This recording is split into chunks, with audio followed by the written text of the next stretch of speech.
Great. Great. Doing great. Thanks for having us. So excited to be here with behind the scenes of Yearly Departed. Just going to give just another minute or two to let more people come in. And now we are live on YouTube as well as Facebook. And then Marjorie, were you able to record? I am not. That says I need your permission. Let's see. I'm recording on mine as well. Let's see, allow to record. Okay, so Kelly, I'm allowing you to record.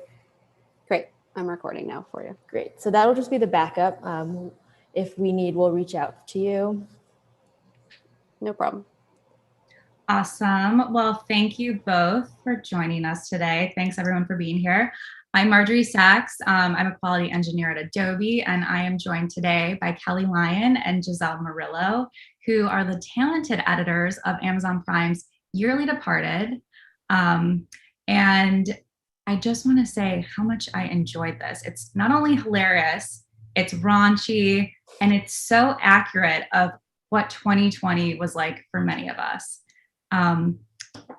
Before we go any further and explain how this was done behind the scenes, I want to play a clip for everyone here. Let's go ahead and do this.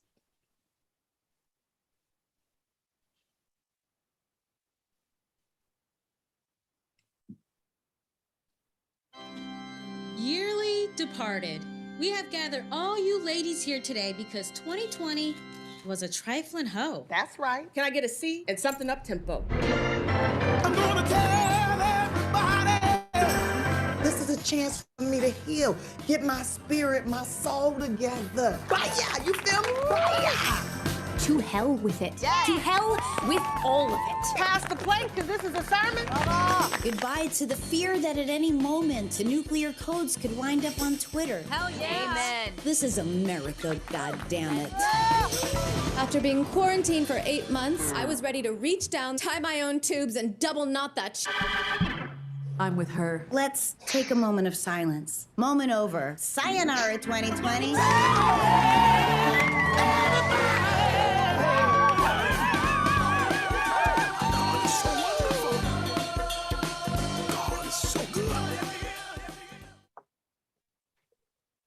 Flashbacks. Right?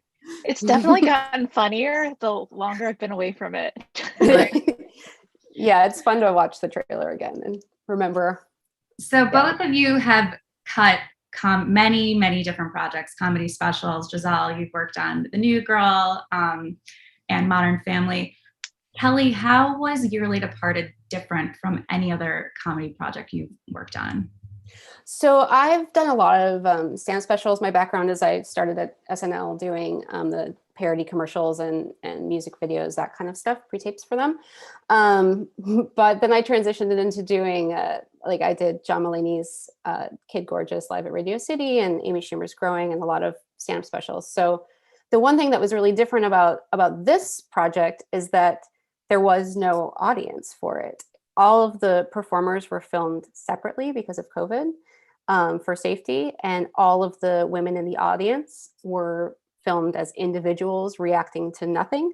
So instead of having a live audience that's laughing and clapping and giving you all the reactions that you need from a live room, we had to create all of that in post, and it was an intense amount of work. I mean, I never appreciated quite so much how much work a live audience does for you.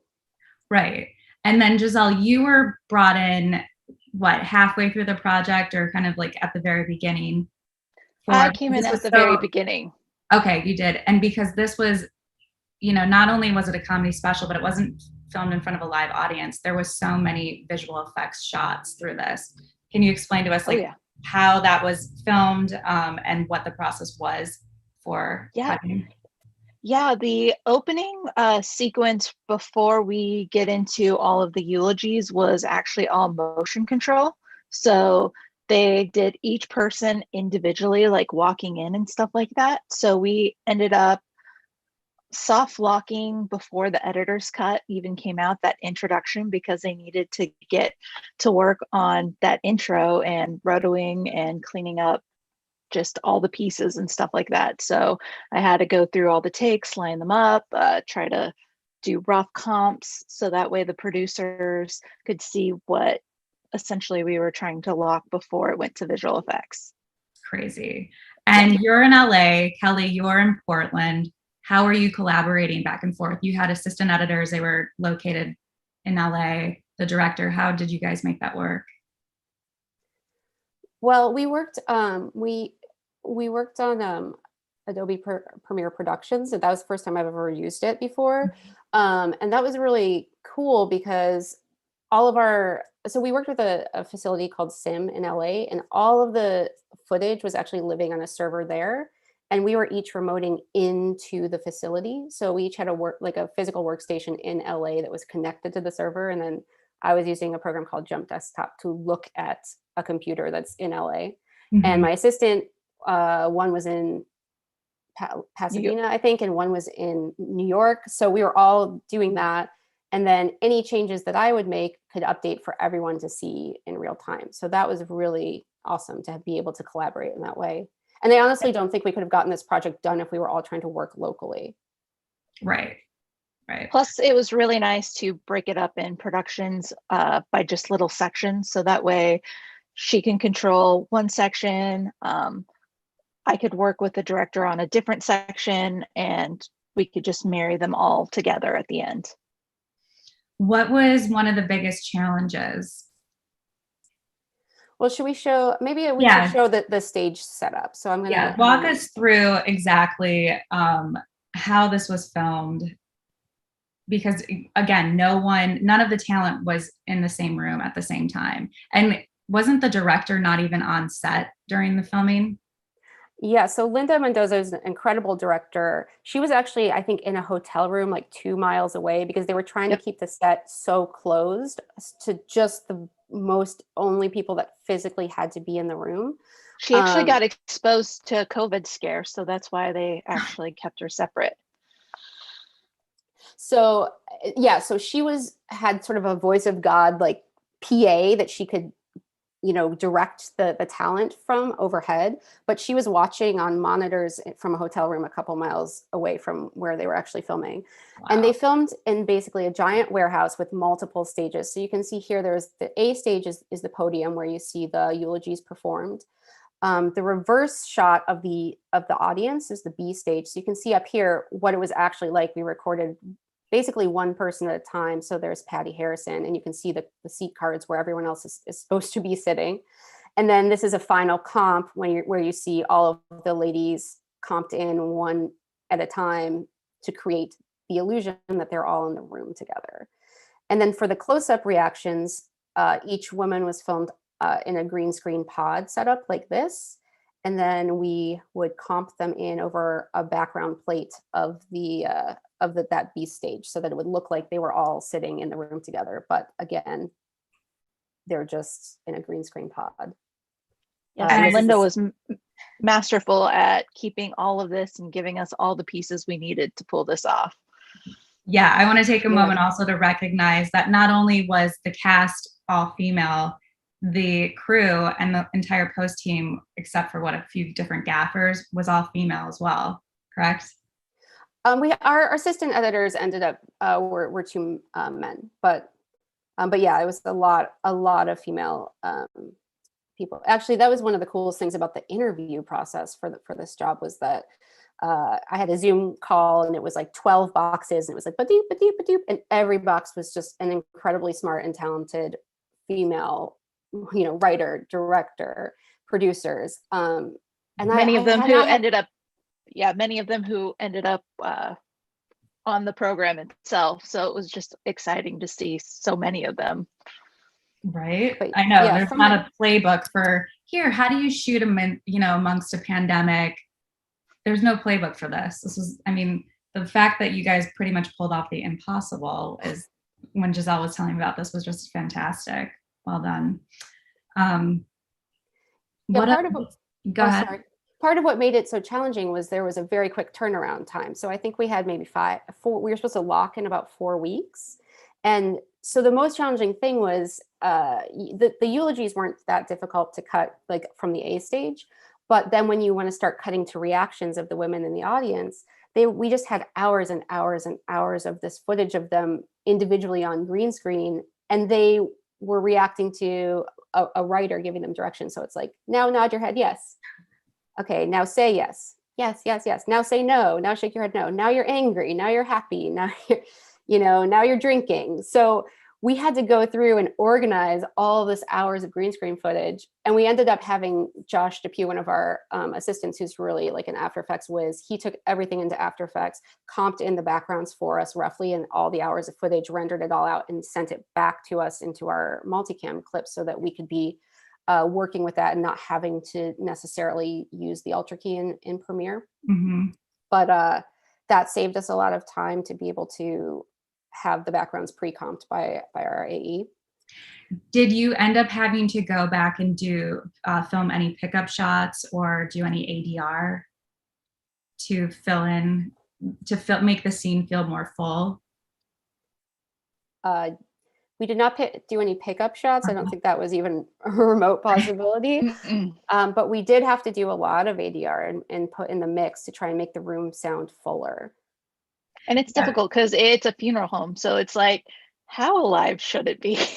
Right. When I was watching it, you do get the illusion that this is, it's so accurate. Everyone has been apart, you don't have that many people in a room, but still it does feel, you get that energy. I think you guys did a really great job executing that. Thank you. Yeah. I mean, even just so that the women would be agreeing, if like just Tiffany Haddish says something and everyone's like, mm-hmm. That didn't happen. So we had to go through everyone's individual footage, find every time they made a little yes or mm-hmm or whatever sound, we selected all of that, put it in string outs. And then Giselle and I are sharing these string outs back and forth through production so that we have, access to, oh, I found a really good laugh, or I found a really good no, or I found a good reaction that could go for this moment. And we were able to create these string outs for each other and share them, which was really helpful to the process. Or someone says a line and you want another character to look in their direction or respond. So then you're like, okay, so now I have to, where's all the head turns from left to right that fits that right tone that is difficult, where there's a couple looks that ended up, they were turning their head to listen to the director just tell them exactly what they should be doing or what they needed, which was kind of fascinating. Right, all those pre and post roll little nuances. Yeah. You normally never use. That's great. There was a lot of hunting and pecking for sure. Yeah. And every time we were we did Evercast sessions with, at first with Linda, the director, and we got it to as far as we could with Linda before she had to move on to her next project. And then we were working directly with the EP. So we were working with Rachel Brosnahan and Bess Kalb, who's the head writer. And anytime they were like, do we have a different reaction for that? I'd be like, because, it could take like 30, 45 minutes just to find something else to replace any one reaction. And we wanted to get it right, especially with certain eulogies like Z-Ways, which was a more serious topic. We didn't want people to come across as being too flippant about, the like beige Band-Aid eulogy. So we had to kind of do it again, try it. Let's see if people are taking it more lighthearted. Nope, that doesn't work. Let's make it more of like I know how that goes kind of reaction. I think that's the direction we ended up with, right? And then what was tough was we were doing bits and pieces and separating it out. But when you watched it together, you're like, oh no, I have to balance. I have too much of a reaction by so-and-so in this section and not enough of some other people. So you had to constantly watch it down in its entirety and really like figure out, okay, is it balanced enough? Am I going around the room enough? And then that was quite a process as well. Right, because every time you're changing, replacing a shot, it's not a quick just here, let me swap this in and out, because how many visual effects shots were there? I think there were 175. Wow. But we were sending them to VFX before we were locking pictures. So VFX is working on stuff and trying to turn things around, and then we're changing the picture. So the post soup and our AEs were just always chasing our most recent cut, trying to chase down any new shots. And we were using markers in Premiere to try and keep track of that.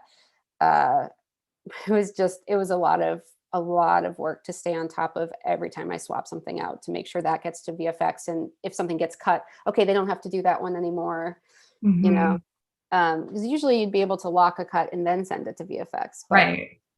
Because of the quick Since turnaround.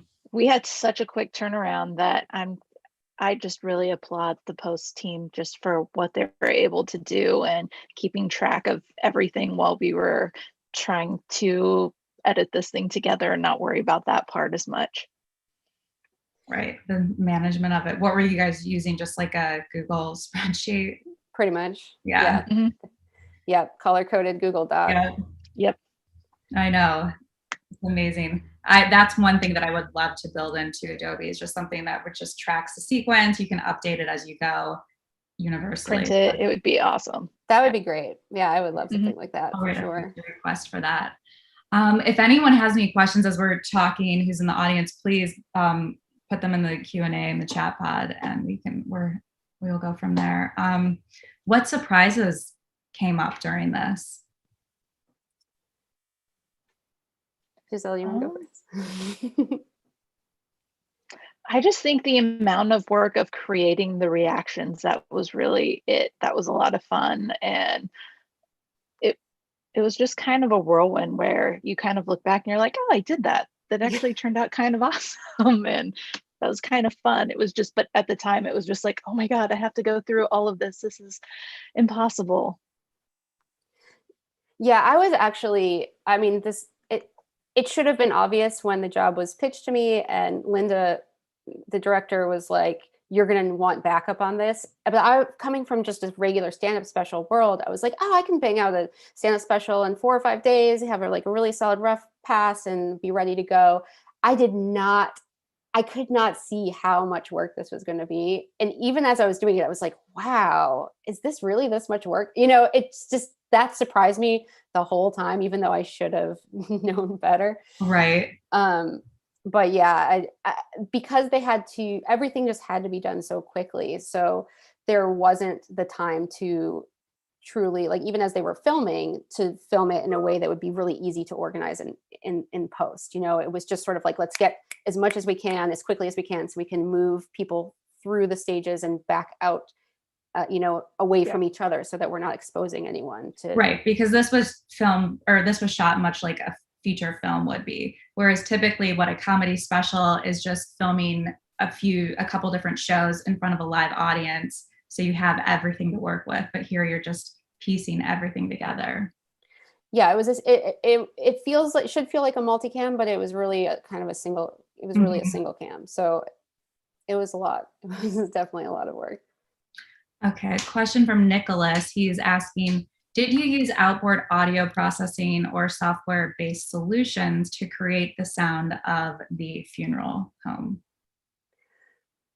So, no. I wasn't in the mix. The Levels did the mix, but like I said, we used a lot of sound effects, and then we had Levels did a full Foley pass, and even after the full Foley pass, it still sounded too quiet in there. And even with all of the little mm-hms and stuff we had pulled, we ended up at the last minute, like literally the day before we were shipping, having 5 of the writers that are in the backgrounds there in the audience just record themselves reacting in real time to the entire show, just in your closet with whatever microphone you happen to have, just yep, oh, and we just layered on all 5 of those tracks and like hoped for the best. And there's still some things in there that, like, in the mix, that drive me a little bananas when I hear them. Me but too. nobody else notices, I don't think. Like somebody says like Dolly Parton, like and this steps on Natasha Leggero's Dolly Parton joke a little bit, and that's like oh yeah, go ahead. Yeah. No, I have the exact same feeling in the Christina bit where I'm just like, she's on camera, but that's her voice in the back. Oh, there's just that one section that kind of kills me, or I'm like, no. Oh, right, where you hear someone yelling, but you see them, but their mouth isn't moving. Well, it's Christina, and I think they were using it to fill for another character, but I was like, no, it's for that person. The same person. Mm-hmm. So, I mean, I wish there had been a little more time for the mix and to get that ADR pass exactly right, but it was a sort of a Hail Mary on our end. Just every time we presented it, it was like, well, the room still feels kind of deadly. It still feels kind of quiet. But again, because it's a funeral, you don't want people to be like laughing and clapping. It needed to be the right tone. Mm-hmm. And on top of that, one thing that was really important to Rachel Brosnahan was that each character has some sort of arc through the reactions throughout the show. And again, it's subtle, but I think she wanted it to feel like you've got 12 separate women coming in all by themselves on their own. And by the end of the special, they've come together and they're a group now, and it's cathartic, and they've having this eulogy, this funeral for 2020 is making them feel better about things, and they're more united. So we were trying to have people's reactions be a little more subdued at first, and then they get more and more. And I think that's clear with Rachel's character, and Patty Harrison as well have more of a clear arc. And some of the other characters like Natasha Rothwell is pretty hot right from the beginning, and Tiffany Haddish, but that's just more in their personality. Mm-hmm. So that was another thing we were trying to track over the course of the full special, is that the women can go somewhere. Right. So when you were setting up the production, how did you break up the projects? Did each woman have their own project, and then you were just working from that with the sequences? We had it broken down into just like different sections. So we had a production bin, essentially one for just the opening, one for each individual person. So that usually include just a little bit of the before and after, so that way we can transition in and out. And so that's how we kind of broke it up, so that way we can take control of individual pieces. And then towards the end, it just all started to meld together. Yeah, Giselle focused on more of the effects heavy parts. So she did the intro, and she did the musical guest at the end, the Christina part. And then you did Natasha Leggero and Z-Way's eulogies. And then I did the rest of the eulogies, basically in terms of rough cut. And then we started handing things off, so that as the VFX things became more of a priority, then Giselle really focused more on Christina and the intro. And I focused more on like the middle eulogy part. Plus, by breaking it up that way, it was really nice because while Kelly was doing notes or working on one section, we could have the director or the producers pop into the other room and just be able to see exactly what I'm working on and do changes right then and there. With Evercast? Mm-hmm. Yeah. Yeah, that's become very popular. Steve, who's tuning in, said that he just did a very similar workflow, and it was very difficult for him to explain to the client exactly how long it would take. I think it was just like underestimated with the visual effects and the ADR. No one realizes that it's going to be that intense and complicated. Yeah, and Giselle and I are both working moms with 2 small children and trying to balance bedtimes, dinner times, all that, and also like just working super late into the night to get it actually done. And then the best was, of course, there's always those kid bombs where they run through and they're like, "Hi, I'm on camera. Hi, everyone. There's people. Yeah, I'm attention starved." And then you couldn't get them out of the room for the life of you. I know. Who would have known? I mean, but how, Kelly, you've been working remotely for a while, correct? Yes. And this worked out, yeah. So when I got pregnant with my daughter, I left New York and moved to Portland. So I had been trying to figure out a remote workflow for a while, since like 2016, basically, since I left SNL.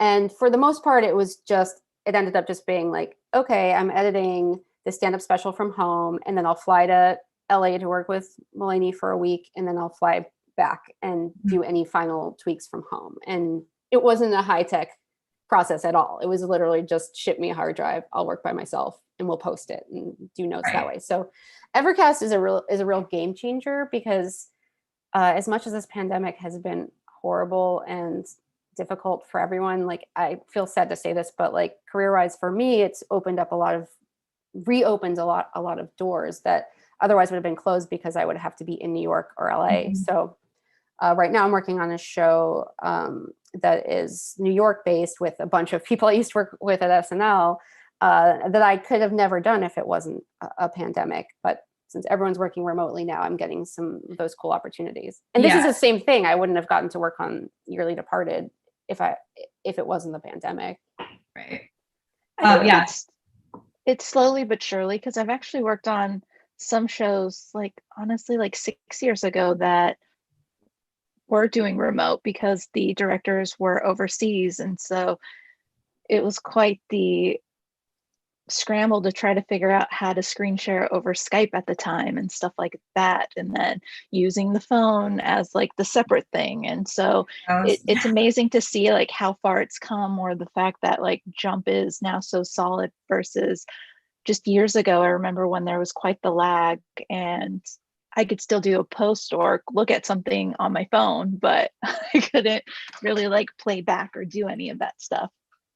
Yeah, I think it's a game changer, and definitely for the better for an industry that has, notoriously been everyone needs to be collaborating in the same location, the same time. This not only opens up the talent pool, but, different time zones as well.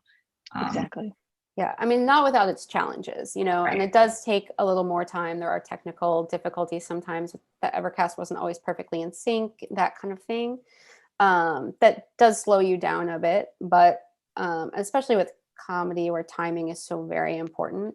Or music videos. Yeah, Singing. or music videos, right? The sync. Yeah, the sync on Christina. That drove, like, it would be in sync one day and then we'd play back and they said it wasn't in sync yet. It's in sync on my end. And so it was just maddening to I'd have to have like Kelly or the assistants, I'd have like everyone have eyes on it. It's like, is it in sync for you? Or is it through Evercast that's wrong? Or is it Jump? Or is it the actual secret? Like, it was very difficult to where we had to sometimes problem solve, to where I think the one solution was, let's just make a QuickTime and we can tell that way. Right. So were you actually exporting, at the end of the day, and here's your work in progress cut? Or was a lot of the review process just playing it down over Evercast? No, we use Frame.io to share with the producers and the director and share our cuts that way. But I think Giselle's talking about, we had to sometimes just output a QuickTime to make sure that things were in sync. Is it me? Is it you? Is it the computer? Right. Is it your internet? Is it? Yeah, exactly. Where after a while, that QuickTime was the only like for sure thing that it's absolute. So after a while, that was like our go-to. Mm-hmm. Matthew's missed it in the beginning, Kelly, when you explained you were using virtual machines to edit off of. Can you just explain that a little bit more in depth? Yeah, so we had a facility in Los Angeles called SIM, and for security reasons, none of us were allowed to get hard drives or have footage at all. Like, I never had access to my own project file or any of the footage at all. So it's all living in a server at SIM, and then it's a physical facility. There were physical computers within the facility, one assigned to each of us, each of our assistants, and to Giselle, and one for the Evercast. And then I use Jump Desktop to work from Portland to look at my station in Los Angeles, which is not hooked up to the internet, but it is hooked up to the server. So that way we're all working off of shared storage, but we're my assistant's in New York and in LA, and Giselle is in LA, and director's in LA. It's all in the same location, because with that much media, there's no way that single hard drives would have worked, or cloud services. That just hasn't been tested enough with that sort of turnaround and VFX heavy to where you're having to pull massive clips. It was just something that we had to figure out a system that worked, which that was. And that did work just with your home internet. Wow. And productions worked so well in that environment because it was all shared, so that when Giselle had been working with Linda in the Evercast all day, updating the cut, and she could say, here's the latest Christina, and she wouldn't even have to do anything. She would just have to close her bin and save it and be like, here's the latest Christina. Then I would just open it up and I have it copy paste into the master sequence. So it made it really seamless to share. I mean, right now I'm working on a project where everyone's working locally, and it's so much more work to do the media management of like here's a folder, download it, now copy it into the right place. Now that, you know, I mean, it makes me really miss, I was trying to pitch hard, like we should use like productions or do a, you know, a shared thing, you know, just to save all that time of downloading and reconnecting. Right. Especially if you're doing a render or whatnot, is you have to re-render a lot of that material, or just small things you don't necessarily think about, where being on the same local areas just seems to be the smarter way to go about it. Yeah, with productions, because you're sharing all of the the settings and things, your scratch disk, all of the render files are shared across. So if, yeah, Giselle, you would render something, Kelly would open up that sequence, it's rendered in that sequence and every other instance that it's used across all the projects. That way you're just not wasting time. Kelly's not wasting time re-rendering something I already did just to make sure it works, to output, whatnot. Catherine is asking, for the visual effects team involved, did they remote in, or did you ship, I guess, a drive to their facility? How are you doing the turnovers? So our post-soup, Adam Sloman was in charge of all that turnover, but I'm pretty sure that what we were doing was exporting just the pieces that they needed. Our assistant was earmarking ins and outs and with some handles, exporting just the pieces we needed, and each VFX shot was assigned like a number. So this is shot 104, and you get a folder with like the background, the you know, the person, and in those wide shots, maybe I'll screen show one more time. So in those wider shots here, where Sarah Silverman is, where each person is individual, then you've got like 10 layers selected. So he would have to create a folder and export each lady as her own file to give to give to Barnstorm, which is our VFX house, and then they would do the comp. So that's how they did it, rather than sending, because it was like terabytes and terabytes and terabytes of footage. So they decided that was the fastest way for them. I think they were also, because of the turnaround time, had to hire like freelancers to be working on it, so that way we could easily hand out packets of VFX shots to this person, that person, that person, without having to give them, you know, a 12 terabyte drive or whatever. So, and so they had access to the server then. Okay. Yeah. Well, no, I think we just output QuickTimes and sent it to them that way. I think they were our assistant Kevin Purcell was onlining and sending them the high res footage, just in and outs to comp, and then they'd send it back and we would overcut and then mark it off of our Google Drive. It was very manual. It was like, okay, cut in shot 104, this is version 7, now we're going to A/B it, make sure that it's correct, and any notes that we would have, we would just write it in the Google Doc. This one's red, it's not good, there's this person's mouth is flapping or whatever, you know, we need to change that person out. Giselle, do you want to talk about the process of selecting all of the ladies for the B stage, these wide shots? Oh, that was an interesting feat itself, where you would normally start with the base of the shot, and then depending on like the moment, you would edit the timing. But what became a little bit complicated was, once you started grouping or getting like just each individual person, all of a sudden they're doing an action where you're like, oh, I want to hang on that. So then your edit changes, which was kind of interesting, where I'm like, oh, I want to pull this out a little bit more. So the shot would constantly be changing in length.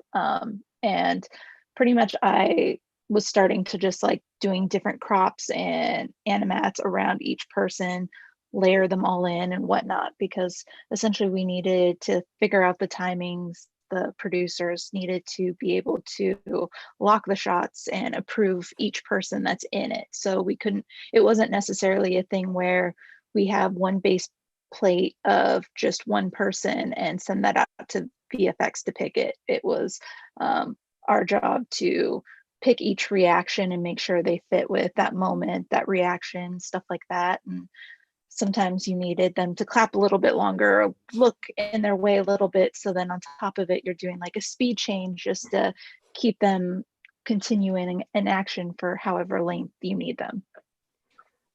Right, because if you want to extend that shot, if you say they're like, oh, add 10 more frames on that wide shot. Well, if you pull everyone's clip out another 10 frames, maybe, you know, Natasha stops clapping and starts talking, or one of them starts to stand up. So you can't just like extend a clip and watch it like you would regular footage. You have to watch each person's, you know, footage individually. So instead of picking one shot, you're picking 10. And so it takes 10 times as long to create a shot like this.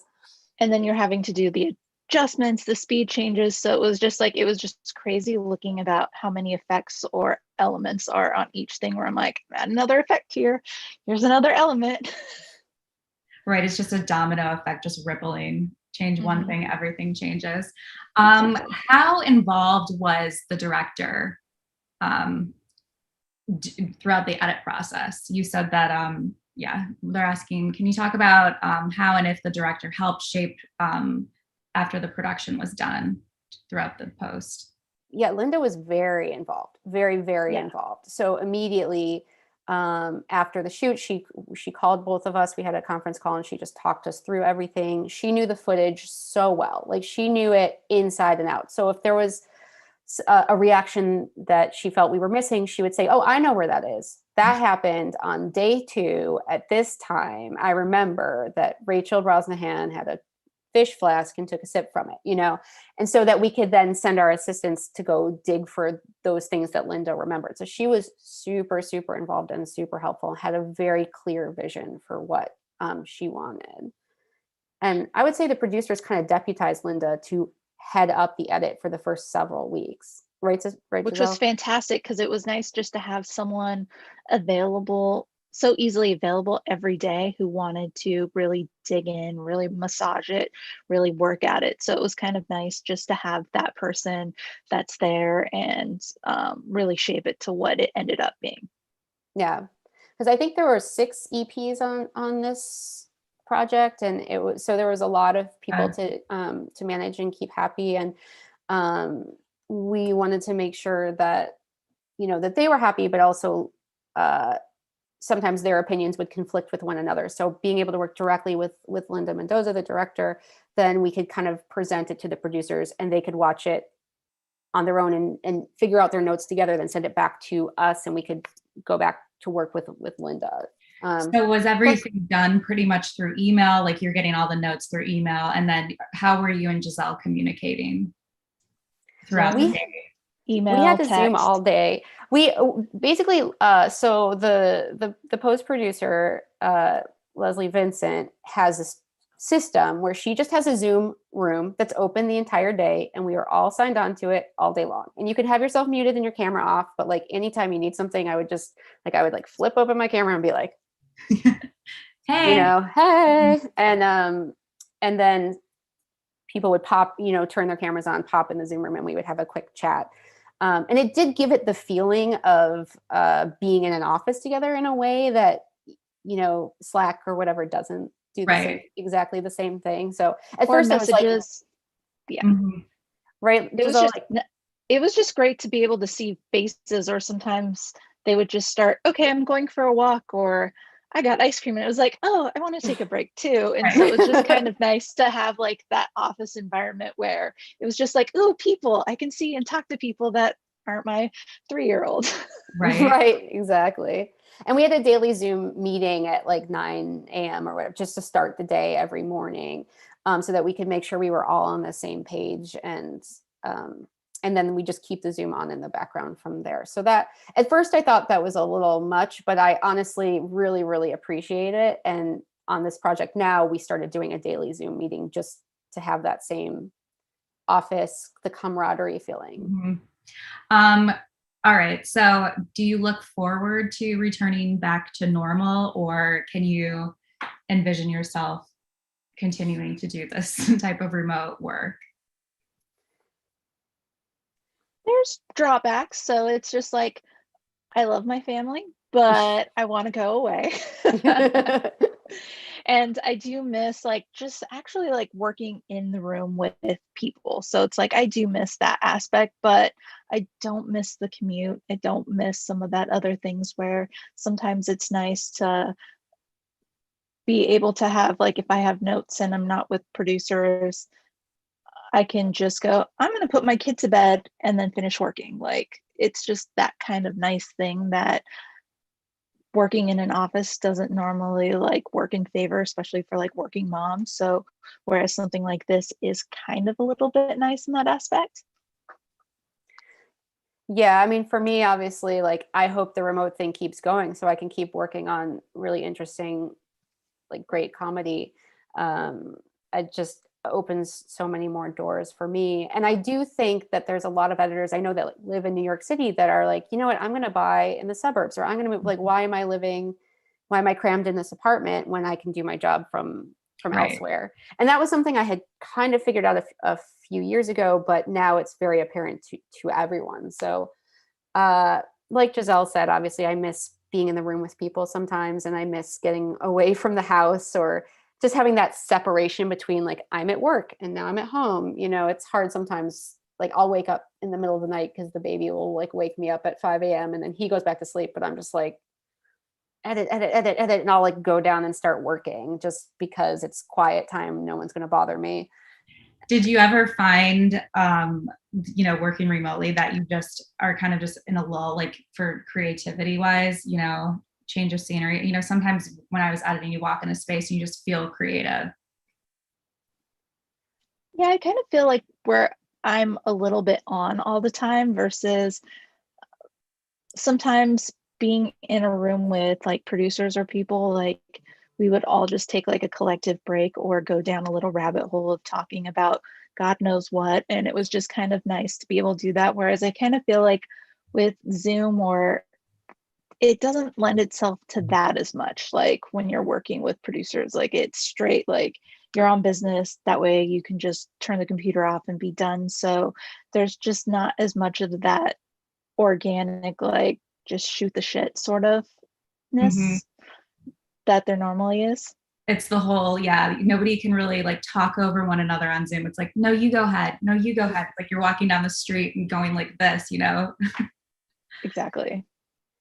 Yeah, I live, there's a park near my house with very, very tall Douglas fir trees. They're really old. And so I'll just, when I need a break, I will literally just walk out my front door around the corner and just look at the very top of a tree, just to get a different perspective, like to get a break from the basement and the computer and like my wall of 3 monitors, and sometimes that just helps so much to take a breath of fresh air and like look at, I don't know why looking at the very top of a tree helps me like get out of my own head, but it does. So I do appreciate that about being at home, being able to take that little break when I feel like it. Whereas in a facility, you can't just like I'm just going to walk outside and look at a tree for a second. I'm going to get a coffee again. Yeah. We did that. I did that. We usually did like afternoon walks at 3, which was kind of nice. Whereas like, let's just walk around the lot, or let's just walk around the block and stretch our legs, which was really nice. Well, ladies, do we have any more questions? One was just going back to the visual effects. When this is probably more for the assistants, but did you send a LUT with the footage for the visual effects? Yes. And I think we ended up color correcting after the comps were done.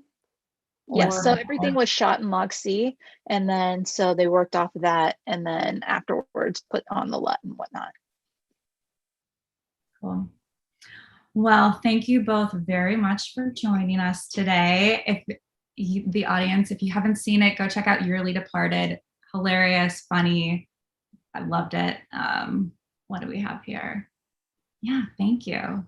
Yeah, thank you. Thanks for having us. Yeah. Thank you so much for having us. All right, bye. Bye. Bye.